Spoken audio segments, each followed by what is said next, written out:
ಯಪ್ಪ ನಮ್ದು ಫೋನಿಂದ ಇಲ್ ಬಿಡ್ರಿ. ಈಗೀಗ ನಮ್ಮ ಹುಡುಗಿ ಅಲ್ಲಿ ಇಲ್ಲಿ ಇರಕತ್ತಲ್ಲ ಅವಾಗ ಫೋನ್ ಕೊಡ್ಸಿ ಫೋನ್ ಇಡ್ರಿ ಅಂತ ನಮಗೂ ಫೋನ್ ಸೈನಿಕರ ಪಿಕ್ಚರ್ ಹಚ್ಚುವ ಅಂತ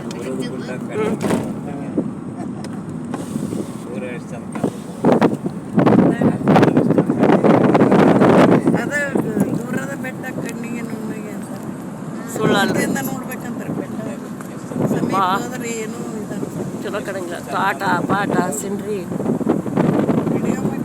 ಬಿಡೆ ಮಾಡಾಕ್ತ. ಆಕಿ ನಮ್ಮ ದೊಡ್ಡಪ್ಪನ ಮಗಳು ಬರ್ತಾನೆ ಅಂತಿದ್ದಾರೆ ಇಲ್ಲಿ.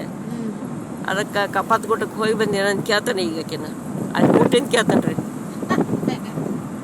ಈ ಮಳೆ ಐತೈತಿ ಹೋಗ್ಬೇಡ್ರಿ ಅಂದಿದ್ನೆ ಆಕಿಗೆ. ಈಗ ಒಂದು ತಿಂಗಳು ಹಿಂದ್ರಿ ಮಳೆ ಭಾಳ ಐತಿ ಹೋಗ್ಬೇಡ್ರಿ ಅಂತ ಹೇಳಿ ಇನ್ನು ರಾತ್ರಿ ಪೂಜಾರಿ ಫೋನ್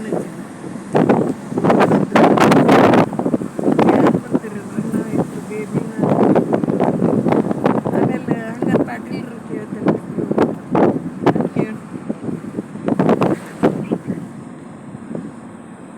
ಸಾಮಾನ್ಯ ಮಂತ್ರಾಲಯಕ್ಕೆ ರೇಖಾ ಕರ್ಕೊಂಡು ಹೋಗಿತ್ಲಲ್ರಿ. ಅವ್ರಿಗೊಬ್ರಿಗೆ ಹೇಳೇನ್ರಿ ಸೀಟ್ ಇದ್ರ ಅಂತ ನಾನೇ ಬಿಡ್ತೀನಿ ಕರ್ಕೊಂಡು ಹೋಗೋರು ಅಂದ್ರಿ ಅವ್ರು ತಯಾರಾಗಿ. ಮಂತ್ರಾಲಯಕ್ಕೆ ಹೋಗಿದ್ವಿ ಚಲೋ ಐತ್ರಿ.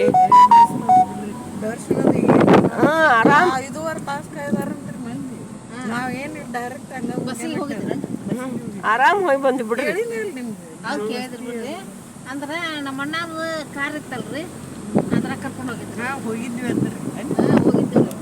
ಅವ್ರು ಆಗ ಹೋಗಿ ಆಗ ಬಂದ್ರು. ಅಲ್ಲೇ ಸನಿಪಕ್ಕೈತಲ್ರಿ, ಅಲ್ಲೇ ರಾಯಚೂರ್ಗೆ ಸನಿಪಕ್ಕೈತಲ್ರಿ. ನಮ್ಮದು ಹೋಗುವಾಗ ಗದ್ಲು ಅನ್ನಿಸ್ತು. ಹಾಕಿ ಅವ್ರೇನು ಅನುಕೂಲದ ಮನೆಗೆ ಅಡಿಗೆ ನಾಷ್ಟ ಮಾಡ್ಸ್ಕೊಂಡು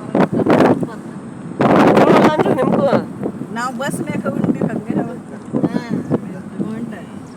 ಒಂದಿಷ್ಟು ಮಂದಿ ನಿಂತ್ಕೊಂಡು ಉಂಡವ್ರು ಕುಂದ್ರಾಗ ಸೀಟ ಮಳೆ ಬಂತಲ್ರಿ ಇಲ್ಲಿಗೆ ಚಂದಾಗ ಊಟ ಹಾಕಿತ್ತು ಅವ್ರದ್ದು. ಮಳೆ ಬಂದದ್ದಕ್ಕೆ ಹಿಂಗೆ ಆಗ್ಯಾರ.